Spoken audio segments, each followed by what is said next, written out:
बीचों बीच एक घना जंगल था। उस जंगल में टुनटुनी चिड़िया अपनी दो बेटियों के साथ रहती थी। उसका पति विदेश में कमाने के लिए गया था। एक दिन अचानक रात में तेज बारिश होने लगी। हे भगवान, ये बिन मौसम बरसात क्यों हो रही है? भगवान जल्दी से ये बारिश रुक जाए। मैंने तो अभी तक अपने घोंसले की मरम्मत भी नहीं की है। अगर बारिश नहीं रुकी तो मुसीबत हो जाएगी।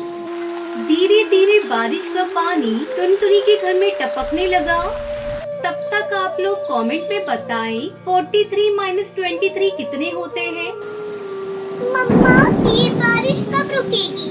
देखो ना, अपना घर हर जगह से टपक रहा है। मैं देख रही हूँ बेटा, इसलिए भगवान से प्रार्थना कर रही हूँ कि वो जल्दी से बारिश रोक दे। मम्मा, अगर ये बारिश नहीं रुकी तो हमारा घर टूट जाएगा। हम कहाँ जाएंगे? शुभ शुभ बोल बेटा, ऐसी घड़ी में शुभ बातें नहीं करते। तू सब्र रख, ऊपर वाला सब ठीक करेगा, मुझे विश्वास है। 2 दिनों तक लगातार बारिश होती रही। पिंकी चिंकी, चलो बेटा, कहीं और चलते हैं। इस घर में रहना ठीक नहीं। ये कब टूट जाए कोई भरोसा नहीं। पानी भी अब हमारे गले तक आ गया है। टुनटुनी अपनी दोनों बेटियों को लेकर मीठी तोती के घर जाने लगती है।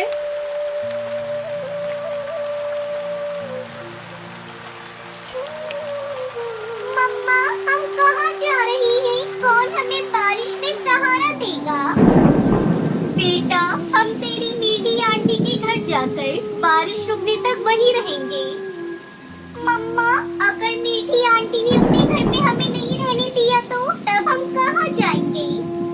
पता नहीं बेटा, तेरे पापा यहाँ होते तो हमें इतनी मुसीबत नहीं होती। मैं और तेरे पापा मिलकर कब का अपना घर मजबूत बना लेते। हमें इस तरह दर दर भटकना नहीं पड़ता।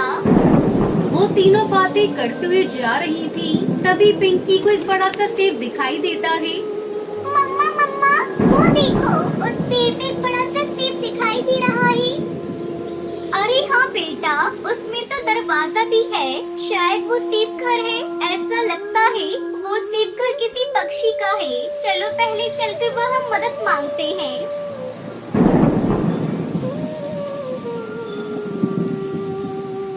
टुनटुनी अपनी बेटियों के साथ पास जाकर देखती है तो वो सेब घर बहुत बड़ा था और खाली था। वो अपने बच्चों के साथ सेब घर में आराम करने लगी। अभी थोड़ा समय ही गुजरा था कि उस सेब घर का मालिक कालू कौवा वहाँ आता है। अरे कौन है इस घर के अंदर? जल्दी बाहर निकल, ये घर मेरा है और इस घर का मालिक मैं हूँ। दरवाजा खोल जल्दी। कालू की आवाज सुनकर टुनटुनी डर जाती है और वो घर से बाहर आती है। अरे भैया, मुझे माफ करना। मुझे नहीं पता था कि ये घर आपका है। बारिश ने मेरे घर को जगह जगह से तोड़ दिया है। मैं अपनी बेटियों के साथ बारिश रुकने तक यहाँ रुकूंगी। बहन, मुझे माफ कर दो। आज से हम सब एक साथ इस सेब के घर में रहेंगे। तुमने मुझे भैया कहा है, मेरी कोई बहन नहीं। आज से तुम अपने भाई के घर में जब तक रहना चाहो रह सकती हो। बहन, ये लो, कुछ फल लेकर आया हूँ, तुम खुद भी खा लो और बच्चों को भी खिला दो। इस तरह टुनटुनी चिड़िया अपनी बेटियों के साथ कालू कौवे के सेब घर में खुशी खुशी रहने लगी। केरला के जंगल में टुनटुनी चिड़िया अपने पति कालू कौवे और अपनी एक बेटी पिंकी के साथ रहती है। कालू को सिर्फ एक ही काम आता है और वो है टुनटुनी चिड़िया की कमाई के पैसों से शराब पीना और टांगे पसार कर सो जाना। टुनटुनी बेचारी दूसरों के घरों में झाड़ू पोछा करके किसी तरह घर का खर्च चलाती और अपनी बेटी को पढ़ाती लिखाती। एक बार की बात थी, मानसून शुरू हो गया था। जंगल में लगातार बारिश हो रही थी। तभी टुनटुनी चिड़िया की बेटी स्कूल से भीगते हुए घर आई। अरे, तुम तो पूरी तरह भीग गई। थोड़ी देर कहीं रुक जाती। माँ, मैंने बहुत देर इंतजार किया लेकिन बारिश रुकी ही नहीं। हमें लगा ज्यादा देर हो जाएगी तो आप परेशान हो जाएंगी। ये जंगल की बारिश भी ना हम गरीब पक्षियों के लिए मुसीबतें लेकर आती है। माँ, तुमने पिछले साल कहा था कि मुझे छतरी ला दोगी। अगर वो ला दो तो मैं नहीं भीगूंगी। हाँ बेटा, मैं अगले महीने ला दूंगी। टुनटुनी चिड़िया ने अपनी बच्ची को कह तो दिया था, लेकिन कालू की शराब और घर के खर्चों से पैसे बचते ही कहाँ थे जो वो उसके लिए छतरी लाती। तभी कालू हाथ में शराब की बोतल लेकर भीगते हुए अपने घर आया। टुनटुनी, अरे ओ टुनटुनी, कहाँ मर गई है तू?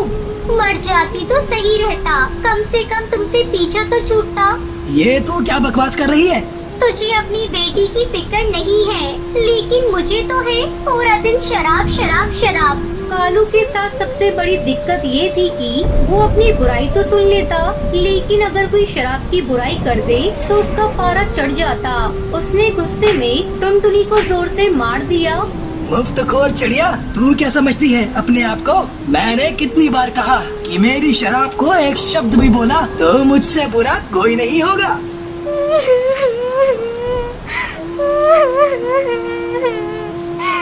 ये शराब हमारा घर तोड़ रही है, आपको नहीं दिखता? चुप चुप कर, नहीं तो मार मार के मुंह सुझा दूंगा। टुनटुनी चिड़िया की बेटी भी अपने पिता के इस व्यवहार से हमेशा सहमी रहती थी। अगले दिन, सुनिए जी, मानसून जोर पर है, हर दिन भयंकर बारिश हो रही है। तो मैं क्या करूं? बारिश में बारिश नहीं होगी तो क्या लू चलेगी? आपसे तो कुछ कहना ही बेकार है। तो फिर कहती ही क्यों हो? चल जा यहाँ से, और हाँ, जाते जाते कुछ रुपए देती जाना। रुपयों की बात सुनकर टुनटुनी चिड़िया को गुस्सा आ गया। रुपये? रुपये क्यों चाहिए? तेरे लिए ताजमहल बनवाना है, ताजमहल। देखो जी, मेरे पास आपकी शराब के लिए बिल्कुल भी पैसे नहीं हैं। कुछ पैसे पड़े भी हैं तो वो घर खर्च के लिए हैं। देख नहीं रहे, सारे डिब्बे खाली पड़े हैं। बारिश की हालत आप देख ही रही हो, अगर यूं ही होती रहेगी तो बाहर निकलना मुश्किल हो जाएगा। इसलिए मैं चाहती हूँ कि कुछ राशन खरीद कर रख लिया जाए ताकि आगे दिक्कत ना हो। टुनटुनी की बात सुनकर कालू कौवे को बहुत गुस्सा आया, लेकिन उसने सोचा कि अगर वो इस समय गुस्सा दिखाएगा तो वो गुस्सा उस पर ही भारी पड़ जाएगा और टुनटुनी चिड़िया उसे पैसे नहीं देगी। इसलिए उसने उससे बहुत प्यार से बात करते हुए कहा कि टुनटुनी, मैं बहुत ही बुरा कौवा हूँ, मुझे पता है तुझे हम सबकी फिक्र है। कालू के अचानक से बदले व्यवहार से टुनटुनी चिड़िया सोचने लगी कि ये इनको अचानक क्या हो गया है, और वो कालू से कहती है, आपको पता है पिंकी के पास छतरी भी नहीं है। वो बेचारी हर दिन भीगते हुए स्कूल से घर आती है। टुनटुनी, भगवान के लिए ये सब बातें मुझे मत बता। मैं जानता हूँ कि मेरे शराब पीने के कारण तुम लोगों को ये सब मुसीबतें उठानी पड़ती हैं, लेकिन मैं वादा करता हूँ आज के बाद शराब को हाथ नहीं लगाऊंगा। मैं सच कह रहा हूँ, तेरे सर की कसम। कालू ने वैसे तो ये वादा कई बार किया था, लेकिन निभाया नहीं। फिर भी टुनटुनी चिड़िया ने सोचा, चलो एक मौका से और दे देती हूँ। फिर वो काम पर जाने लगी। उसे काम पर जाते देख कालू ने कहा, सुनो, तुमने कहा कुछ पैसे हैं तुम्हारे पास, वो मुझे दे दो। मैं राशन का सामान और पिंकी के लिए छतरी लेता आऊंगा, ठीक है ना? टुनटुनी चिड़िया एक बार फिर से कालू की बातों में आ गई और राशन के सारे पैसे उसे दे दिए। फिर वो काम पर चली गई। बड़ी आई घर का राशन लाने वाली। अरे भूखे पेट तो रहा जा सकता है, लेकिन दारू के बिना बिल्कुल नहीं। उस दिन फिर से बहुत बारिश हो रही थी। घर में जो कुछ राशन था उसे टुनटुनी ने बना दिया था। अब वो कालू के आने का इंतजार कर रही थी। रात के 9:30 बजे कालू को वो लड़खड़ाते हुए घर पहुंचा।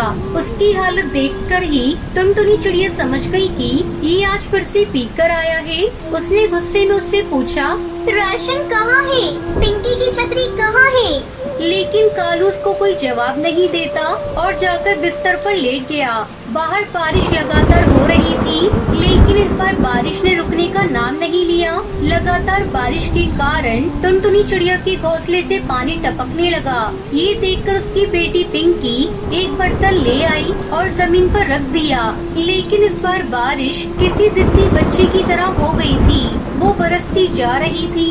मुझसे बहुत बड़ी गलती हो गई जो इन पर विश्वास कर लिया। एक बार फिर कालू ने विश्वास तोड़ दिया। मेरी बेटी भूख से बिलख रही है और ये है कि शराब के नशे में जानवर की तरह पड़े हुए हैं।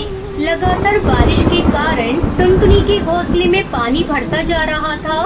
माँ, क्या हम लोग इस पानी में डूब जाएंगे? माँ, हम सब मर जाएंगे क्या? उसकी बातों को सुनकर टुनटुनी चिड़िया को रोना आ रहा था, लेकिन ये वक्त रोने का नहीं था, हिम्मत से काम और सबकी जान बचाने का था।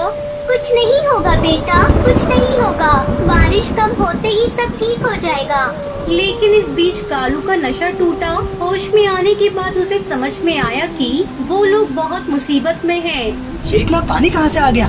टुनटुनी चिड़िया ने अपनी बेटी को झट से अपने ऊपर उठा लिया और अपने पति से कहा, हमें यहाँ से बाहर निकलना होगा, किसी से मदद मांगनी होगी, नहीं तो हम यहीं खत्म हो जाएंगे।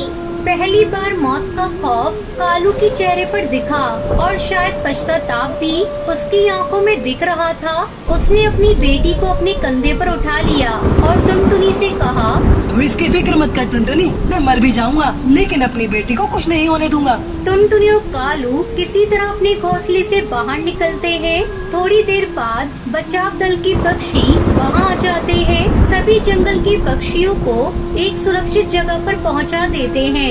इस बार की बारिश कालू के लिए एक बहुत बड़ा सबक लेकर आई थी। कालू कौवे ने शराब छोड़ दी और एक पाव भाजी का ठेला खोल लिया। फिर सभी खुशी खुशी रहने लगते हैं।